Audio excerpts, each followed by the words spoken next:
আসসালামু আলাইকুম। কি অবস্থা সবার? সবাই কেমন আছেন? আজকে আপনাদেরকে আমি একটা সুন্দর জায়গায় নিয়ে যাব। যারা আমার ভিডিও দেখতে ভালোবাসেন, পছন্দ করেন, তারা আমার সাথেই থাকুন।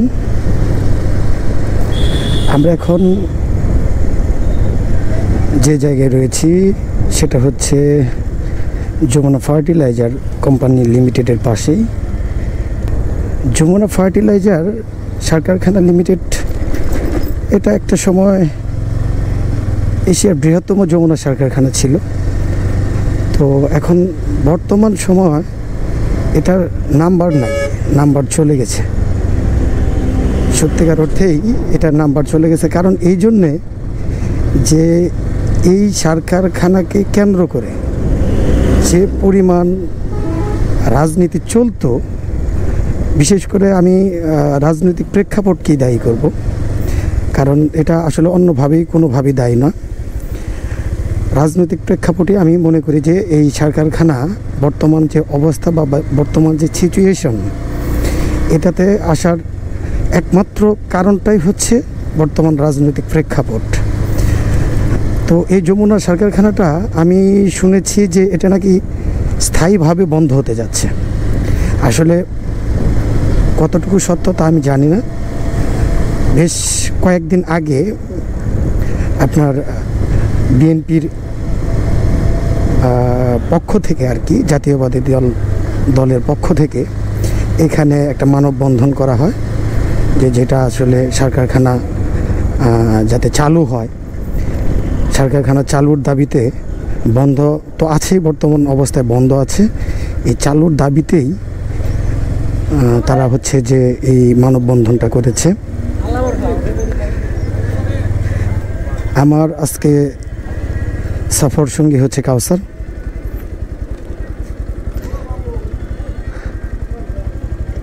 আজকে আমি আমার ভাতিজা লাগে কাউসার, আমি আমার ভাতিজাকে সাথে নিয়েই যমুনা সার কারখানা রাস্তার, যমুনা সার কারখানার পথ পাড়ি দিতেছি আর কি। দেখেন কত শত শত ট্রাক এখানে যে রয়েছে। আপনি আসলে কি বলবো, সত্যি একটা জিনিস ভাবা যে দেশের সম্পদ কিভাবে পড়ে থাকে। আসলে অনেকে আছে ব্যবহার করতে পারে না সম্পত্তির জন্য। আর দেখেন যারা এই ট্রাকগুলোর মালিক, তারা কি করবে? তারা অনেক ব্যাংক লোন করে, অনেক কিছু করেই এই ট্রাকগুলো কিনেছে। কিন্তু এখন যে এটাকে বলা হয় ট্রিপ দেওয়া, যে সারই নাই, ট্রিপ দেবে কীভাবে? এই যে তারা এইভাবে অলস সময় কাটাচ্ছে।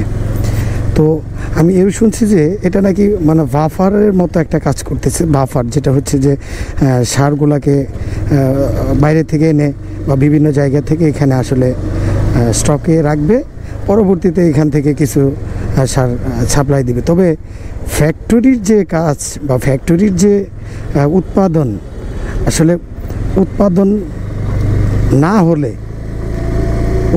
না হলে আসলে কি করার, কিছু করার নাই।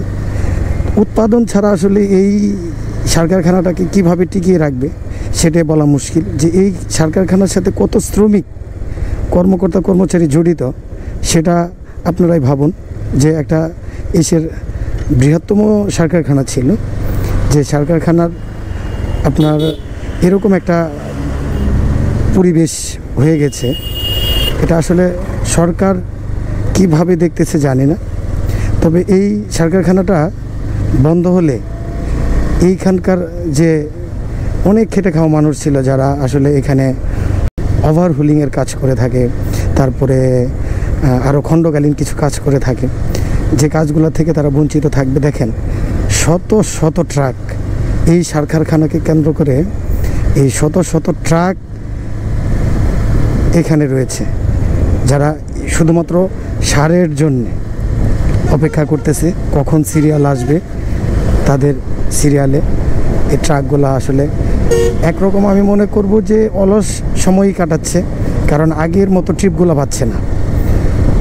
তো এই হলো যমুনা সার কারখানার অবস্থা। একটা জিনিস আমি অবশ্যই খেয়াল করলাম যে দেশের উন্নতি সাধন করার জন্য যে ক্ষেত্রগুলো, যে যে জায়গাগুলো আসলে খুবই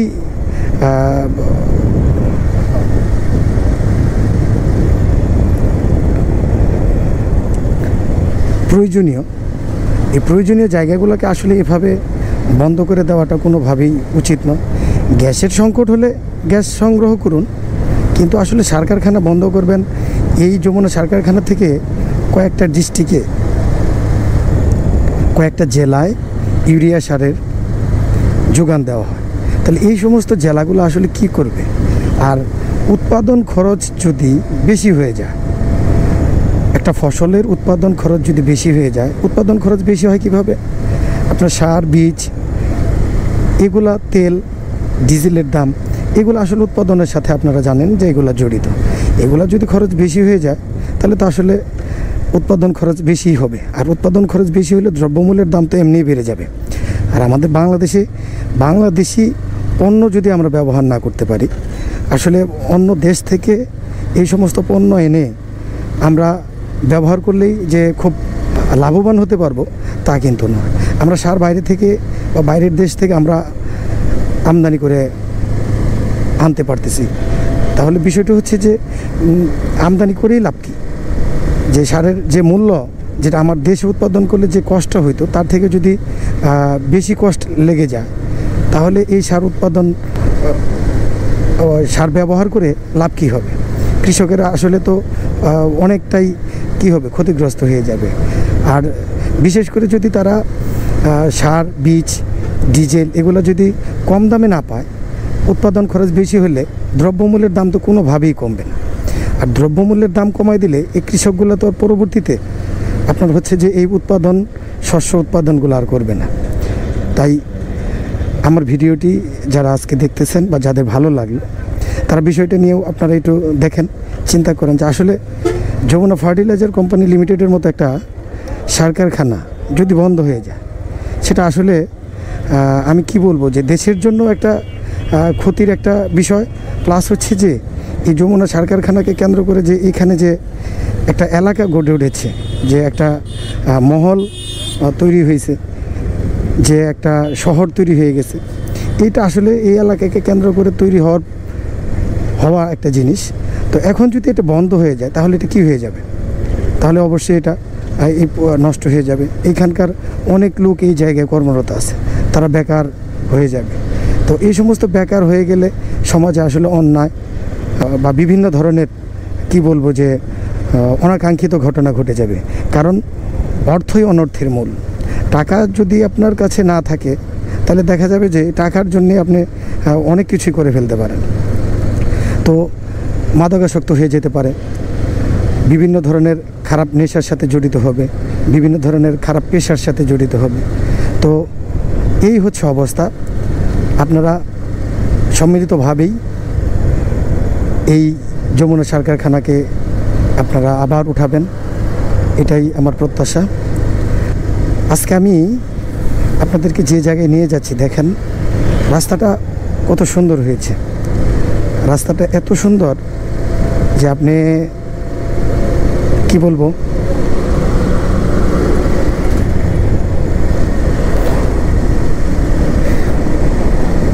আমার কাছে খুব সুন্দর লাগতেছে।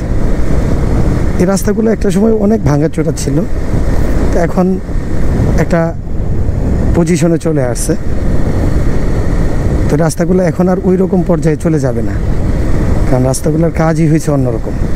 আগে কাজগুলো বেশি একটা ভালো হয় নাই, তবে এখন কাজগুলো অনেক সুন্দর হয়েছে।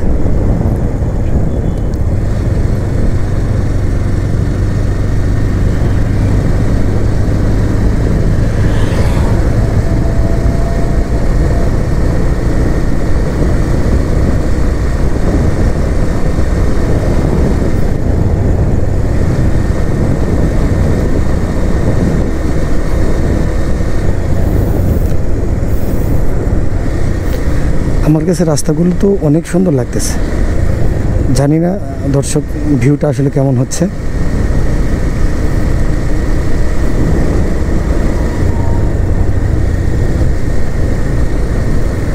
আমি বাইক আসলে জোরে চালাই না, এমনিও জোরে চালাই না। এখন হচ্ছে যে যতটুকু আর কি সম্ভব, কারণ জোরে চালিয়ে লাভ কি যদি কন্ট্রোল না করতে পারি। আর ইনশাল্লাহ 7-8 বছর হয়ে গেল টানা মোটরসাইকেল চালাচ্ছি, এখন পর্যন্ত আল্লাহ আমার কপালে এই সমস্ত কোনো অ্যাক্সিডেন্ট হিস্টোরি রাখে নাই। আপনারা দোয়া করবেন যাতে আল্লাহ যেন এই ধরনের একটা পয়েন্টে আমাকে না পৌঁছায়, কারণ এটা খুব কষ্টের একটা জিনিস। কারণ আমি তো দেখেছি, সামনে ঘটা দেখেছি, আবার অনেকে অ্যাক্সিডেন্ট হয়ে ঘরে পড়তে দেখেছি। তো দোয়া করবেন অবশ্যই আমার জন্য,